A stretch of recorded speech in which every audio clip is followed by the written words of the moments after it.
Pesantren Al-Hozini Sidoarjo, Jawa Timur. Selamat siang, Kika. Kika, saat ini Ya, selamat seperti siang, apa Reza dan juga kondisinya saudara. dan penggunaan alat berat juga sudah dilakukan. Di mana saja yang menjadi titik fokus pencarian? Untuk titik fokus pencarian saat ini juga masih terus dilakukan, terutama di lokasi reruntuhan bangunan dari Pondok Pesantren Al-Hozini Sidoarjo, Jawa Timur.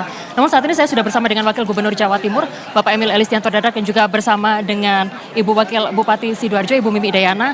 Assalamualaikum warahmatullahi wabarakatuh. Iya, tadi sudah diputuskan pukul 11.30 penggunaan alat berat ini sudah dilakukan, Pak. Bagaimana? Kami mengapresiasi leadership dari Kepala Basarnas dan Kepala BNPB. Tadi Pak Lejen Suharyanto, Pak Lejen Syafi'i bersama Ibu Gubernur. Jadi dari tadi malam setelah melakukan evakuasi relatif beberapa santri bisa dievakuasi dan langsung dibawa ke rumah sakit ya. Kemudian terus ditelusuri. Kenapa saya hari ini kesini? Saya saat ini kesini karena kemarin saat bertemu dengan wali santri atau orang tua dari santri atau keluarga dari santri, saya selalu menekankan kita berdoa dan memberikan harapan yang terbaik lah, dari berharap yang terbaik dari petugas, tapi beri mereka kesempatan untuk bekerja. Jadi, namun setelah diputuskan tadi, kita juga harus segera mengambil keputusan untuk mengevakuasi reruntuhannya, karena apabila di dalam sana ada santri yang dalam keadaan meninggal, tentu harus diselamatkan jasadnya. Inilah langkah yang diambil dan tentunya kami harus menyampaikan kepada orang tua keputusan diambil, menjelaskan kembali dan ya tentu tidak mudah bagi mereka untuk menerima. Ada Bu Wakil Bupati, ada Ibu Wakil Ketua DPRD, kami tadi bersama-sama ya, tentu orang tua di sini masih mungkin di pertemuan pertama, kedua tadi masih kayak mimpi, kayak shock. Jadi dijelaskan lagi, diberi pengertian lagi untuk mengetahui betul bagaimana keputusan-keputusan yang sangat sulit ini tadi akhirnya diambil. Pak, artinya proses evakuasi ini masih akan terus berlanjut sampai kapan, Pak? Nah, ini pertanyaan yang ditanyakan oleh orang tua juga tadi, karena mereka ingin kepastian kalau memang betul anaknya telah menjadi korban dari peristiwa ini, bagaimana bisa bertemu dengan jasadnya. Nah, tapi sekali lagi di saat yang sama ada juga bertanya, Pak, bisa dengan kehati-hatian, jangan sampai jasadnya itu kemudian ya terdampak negatif dari proses pencarian itu sendiri karena menggunakan alat berat. Tadi juga saat saya bicara dengan pimpinan koordinatornya dari ahli struktur ITS, Pak Muji, apa langsung ada di sana masih ada jasad, kita masih memuliakan mereka. Jadi jangan juga terlalu gerasa gerusu prosesnya dan berdampak kepada jasad. Maka dilakukan dengan kehati-hatian, tapi juga tidak dilakukan dengan menunda-nunda. Jadi jumlah personil yang ada di lapangan, alat yang tersedia ini banyak sekali, sehingga betul-betul jeda tidak ada, intensitas bisa tinggi. Jadi kami mohon doanya. Mungkin Bu Wabub ada tambahan, Bu Wabub gimana dari? Sebentar, sebelum kami ke Ibu Wabub, satu lagi Pak, terkait dengan wali murid yang saat ini juga masih menunggu. Apakah untuk fasilitas misalkan seperti bantuan seperti ini juga masih akan terus diberikan, dan sampai kapan sekiranya mereka bisa menunggu untuk mendapatkan informasi kepastian tersebut? Ini penting sekali ya, karena tentunya tempat ini menjadi satu center untuk semua informasi. Di sini orang tua bisa dari sini, ada posko BPBD, Basarnas, semua proses pencarian pun bisa dilihat dari layar di sini. Terima kasih untuk Sidoarjo yang sudah memasang ini. Jadi ini tetap di standby kan. Tadi bersama dengan rekan-rekan DPRD ya, dan juga Pak Sekda, kita juga mengecek ke Sinambungan Dapur Umum yang terus menyediakan makanan untuk semua yang hadir di sini, baik yang bertugas ataupun keluarga. Sehingga kami kalau ditanya sampai kapan, pokoknya terus kita jalankan, karena kita ingin memberikan dukungan dalam suasana yang sangat berduka seperti ini. Kami harus fokus paling tidak untuk memastikan adanya dukungan seperti ini, bahkan sampai sedetail ketersediaan air untuk kamar kecil juga ini tentu dipikirkan. Dan kemarin truk PDAM sudah datang, Bu. Terima kasih. Baik, ini kan juga menjadi catatan bersama Bu, karena peristiwa ini saat ini sudah masuk kategori bencana nasional. Kalau dari DPRD Provinsi Jawa Timur sendiri, apa sekiranya evaluasi dan apakah nanti juga akan ada kemungkinan memanggil sejumlah pihak, Bu? Iya, ke depan mudah-mudahan kita semua bisa mengevaluasi dari bangunan-bangunan atau infrastruktur yang ada, baik di pondok, dari pemerintah maupun swasta. Jadi kita mungkin berikan fasilitas untuk konsultan bangunan yang lebih baik, dan mungkin kita ada pendampingan seperti itu biar bangunan-bangunan atau infrastruktur yang dibangun oleh pihak-pihak mungkin swasta ataupun pemerintah itu bisa sesuai dengan standar. Baik, itu tentunya akan menjadi catatan tersendiri Ibu ya ke depannya, supaya peristiwa serupa tidak terjadi lagi seperti saat ini. Ya, baik. Kepada Ibu Mimi Idayana, Wakil Bupati dari Sidoarjo, tadi sempat mendengar langsung bagaimana apa kemudian yang disampaikan oleh para wali murid, orang tua yang saat ini sedang menanti, Bu, kabarnya. Bagaimanapun mereka masih menunggu bagaimana untuk supaya anak mereka bisa dipulangkan seperti itu, Bu. Pertama-tama kita harus menenangkan dulu ke dua orang tua ini, karena memang masih gimana-mana masih shock, sangat shock sebenarnya.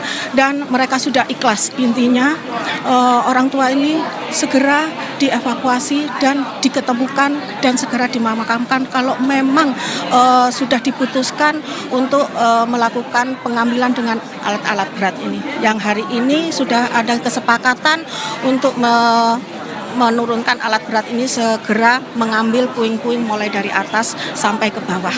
Jadi bisa segera diketemukan. Ibu, tentunya tidak semua wali murid bisa datang ke sini untuk bisa langsung menyaksikan proses ini. Kepada wali murid mungkin yang sekarang sedang di rumah dan menantikan proses ini berlangsung, pesan apa, pesan penguatan apa yang kemudian ingin disampaikan kepada para wali murid yang sedang menanti kabar ataupun anggota keluarga yang lain? Pesan, ya, pertama-tama saya turut berduka cita atas musibah ini, dan untuk orang tua yang mengalami ini supaya lebih ikhlas, tawakal lagi kepada Allah, karena semuanya ini adalah takdir dari Allah dan kita harus bersama-sama berdoa mudah-mudahan ini tidak terjadi lagi di semua pesantren-pesantren yang ada di lingkungan kita. Jadi kedepannya saya lebih mengutamakan nanti pendekatan kepada pesantren-pesantren yang ada di Sidoarjo terutama. Ibu, ini kan juga ada 103 yang korban yang juga kemudian selamat. Ini artinya apakah nanti juga akan ada pendampingan secara psikologis, Bu, untuk korban-korban yang selamat? Betul, kita sudah menyiapkan pendampingan psikologis setiap yang dirawat di rumah sakit saat ini. Jadi persatu ada pendampingan, terutama juga pendampingan ke orang tua yang belum diketemukan. Baik, terima kasih untuk waktunya bersama kami di Kompas TV. Setelah ini langsung ninjau lagi, Mas? Tadi kami sudah meninjau. Kami tentu akan kita dari rekan di Pemprov ini bergantian untuk memastikan kesinambungan, termasuk Pak Sekda sebagai Kepala BPBD dan Kepala Pelaksana BPBD Pak Gatot, terus pastikan kesinambungan dukungan yang ada. Tadi Bu Gubernur juga baru dari sini memastikan mobilisasi alat berat berjalan dengan lancar dan berkoordinasi dengan pihak pondok pesantren. Satu lagi, Mas, ini kan proses evakuasi masih terus berlanjut. Tim juga masih banyak yang bertugas di sana. Selain anggota keluarga yang juga perlu dikuatkan, ada semangat juga yang perlu disampaikan kepada para tim yang saat ini masih terus bertugas untuk melakukan proses evakuasi. Apa, Mas, ini? Pertama-tama kami mengucapkan terima kasih dan apresiasi serta rasa bangga kami kepada, saya menyebutnya patriot ya, karena pada saat melaksanakan tugas ini mereka sebenarnya juga berhadapan dengan bahaya yang tidak main-main, sehingga dan energi yang dibutuhkan luar biasa. Kami tentu fokus memberikan dukungan terbaik kepada seluruh yang bertugas, dan kami harap diberikan tentunya semangat untuk menuntaskan semua proses yang berjalan ini sebaik-baiknya. Terima kasih untuk waktunya bersama kami di Kompas TV. Dan juga itulah tadi seperti yang tadi, baik, terima kasih. Itu tadi yang juga kemudian disampaikan dari Wakil Gubernur Jawa Timur Emil Elistianto Dardak, lalu juga ada pimpinan dari Wakil DPRD Provinsi Jawa Timur yang menyatakan bahwa nanti untuk proses evaluasi terhadap bangunan ini juga masih akan terus dilakukan, dan juga sejumlah pihak juga pastinya nanti akan dipanggil untuk dimintai keterangan dari DPRD Provinsi Jawa Timur. Penguatan juga disampaikan oleh Wakil Bupati Sidoarjo yang menyatakan bahwa penguatan semangat, meskipun wali murid juga sudah menyatakan bahwa ikhlas karena di hari keempat proses pencarian ini juga masih belum menemukan titik terang. Penguatan lain yang juga kemudian disiapkan oleh pemerintah Kabupaten Sidoarjo ini adalah berupa dampingan psikologis tidak hanya bagi para siswa yang selamat dari peristiwa ini, tetapi juga kepada wali murid yang sehingga saat ini juga masih terus menanti. Bantuan dan juga posko masih akan terus berjalan seiring dengan proses evakuasi yang hingga saat ini berjalan. Tadi Reza dan juga saudara sudah disampaikan secara resmi oleh Kepala BNPB lalu juga kemudian disampaikan oleh Menko PMK. Ada sejumlah strategi yang saat ini dilakukan oleh sejumlah pihak, oleh tim penyelamat untuk melakukan proses evakuasi di Pondok Pesantren Al-Qazini Sidoarjo, Jawa Timur, yang mana tadi sudah ditetapkan pada pukul 11.30 waktu Indonesia bagian Barat menggunakan alat berat. Proses evakuasi menggunakan 5 unit crane untuk kemudian melakukan upaya pembersihan seperti itu di lokasi kejadian. Pemilihan penggunaan alat berat atau crane ini bukan tanpa alasan, melainkan sebelumnya sudah dilakukan proses asesmen seperti itu. Jadi dari pihak Basarnas ini juga sudah menggunakan sejumlah teknologi, mulai dari kamera maupun alat-alat detektor untuk kemudian memastikan bahwa di lokasi tersebut ini tidak ada tanda-tanda kehidupan, sehingga hal tersebut yang juga kemudian menjadi salah satu alasan dari tim SAR kemudian menggunakan alat berat. Selain itu juga tadi kemudian dipastikan dari pihak anggota keluarga, perwakilan, wali murid dan juga keluarga yang juga kemudian tadi sudah memberikan surat pernyataan yang menyatakan bahwa sepakat untuk penggunaan alat berat ini akan dilakukan, maka akhirnya diputuskanlah bahwa proses penggunaan alat berat ini akan dilakukan untuk proses evakuasi terhadap reruntuhan yang ada di Pondok Pesantren Al-Qazini Sidoarjo, Jawa Timur. Tidak hanya itu, untuk memastikan bangunan-bangunan di sekitar lokasi ini aman dan tidak ada orang seperti itu, pihak dari tim SAR juga kemudian melakukan upaya sterilisasi, terutama untuk bangunan-bangunan bertingkat seperti itu, sehingga hal ini nantinya diharapkan tidak mengganggu proses evakuasi yang juga kemudian sedang berlangsung pada hari ini. Reza dan juga saudara, sebelumnya proses evakuasi ini berlangsung selama 24 jam, selama 3 hari terakhir. Namun setelah kemudian ada berbagai macam pertimbangan yang juga kemudian tadi disebutkan, untuk proses evakuasi akan dilakukan pada saat ada cahaya matahari atau pada saat pagi sampai dengan sore hari, dan kemudian tidak dilanjutkan di malam hari karena sejumlah faktor, diantaranya adalah faktor pencahayaan, sehingga inilah yang juga kemudian menjadi opsi untuk proses pencarian atau perbedaan mekanisme proses evakuasi yang sedang berlangsung di Pondok Pesantren Al-Qazini Sidoarjo, Jawa Timur. Demikian Reza. Baik, terima kasih jurnalis Kompas TV Kika Madona dan juga juru kamera Andika Pratama atas informasinya. Kita berharap bahwa pencarian dilancarkan hari ini dan petugas sudah menggunakan alat berat untuk mencari korban Pondok Pesantren Al-Qazini yang ambruk. Terima kasih jurnalis Kompas TV Kika Madona. Dan saudara, informasi terbaru soal pencarian korban Pondok Pesantren